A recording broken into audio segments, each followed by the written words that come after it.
ससुर ने तिजोरी की चाबी बहू को दे दी है। पैसों का हिसाब भी उसी के पास रहता है। सिर्फ तिजोरी की ही नहीं, बेटे की चाबी भी उसी के पास है। अब उसी की बात सुनता है। अरे जल्दी से आ जाना, वरना तेरी बहन कंगाल हो जाएगी भाई। अरे बहन श्री, रहो टेंशन फ्री, आ रहा हूं मैं तेरी बहू का पासा पलटने। अगले ही दिन मामा घर में आ टपकते हैं। अरे मामा जी, पाए लागू। बहू, पाँव छू के पैरों के नीचे की जमीन खींचना तो कोई तुमसे सीखे। हाँ, क्या मतलब मामा जी? अरे तुमने अपनी सास के पाँव छुए और पूरे घर की सत्ता हड़प ली। साले हैं? साहब, साले साहब कब आए आप? आ तो 40 साल पहले गया था। तुम्हारा दिमाग कुछ ज्यादा ही चलता है और जुबान भी। खैर, तुम्हारी बहन पे गए हो ना इसीलिए। जीजाजी, आप काफी मजाकिया हो गए। वैसे बहू ने घर की सत्ता हड़पी नहीं है, उसको दी गई है। वो गुणी है, समझदार है और उत्साही भी है।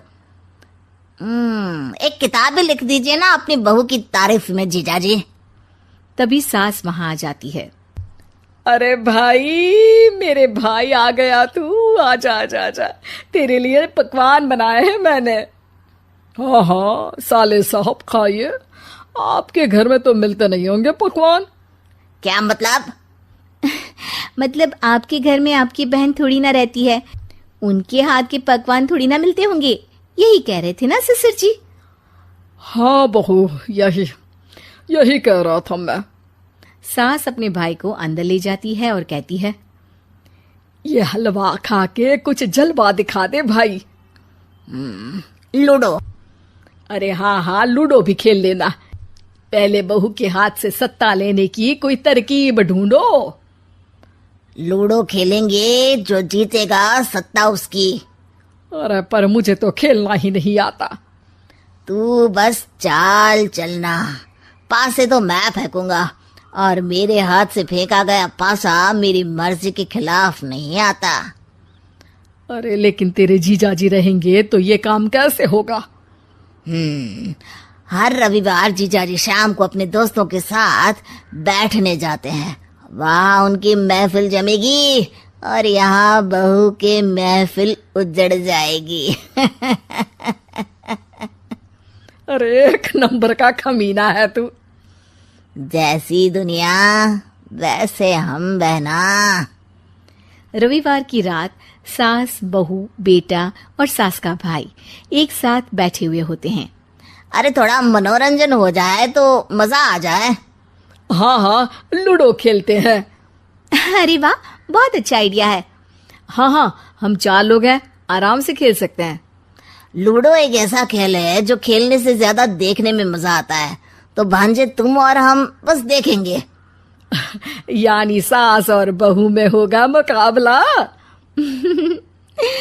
आ जाओ, देखते हैं किसमें कितना है दम।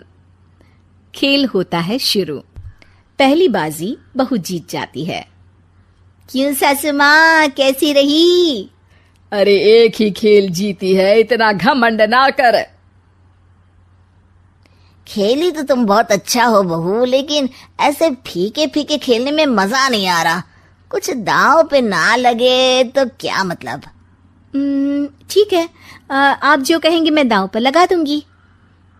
वादा करो, खेल छोड़ के भागना मत। अरे हाँ मामा जी, पक्की बात। क्योंकि मेरी बहना कच्ची खिलाड़ी है, तो उसकी तरफ से पास से मैं फेंकूंगा। बुढ़ापे में तो वैसे भी हाथ कांप रहे हैं, पास से क्या फेंकेंगी सासू माँ? बहू को पता नहीं था कि मामा के फेंके पासे हमेशा सही बैठते हैं। वो बस पहली बाजी जीत के खुद को चैंपियन समझ रही थी।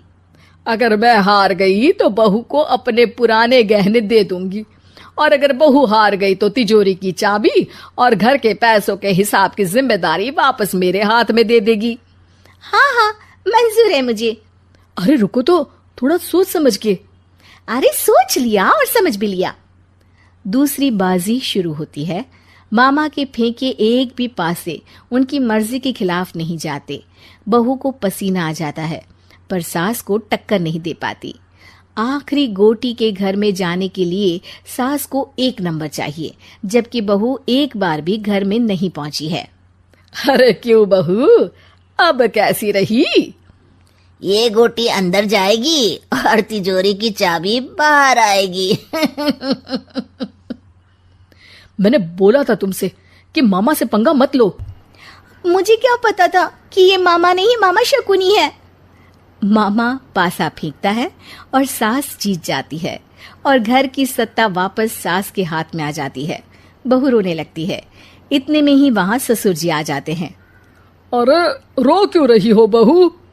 क्योंकि मामा ने मुझे मामू बना दिया।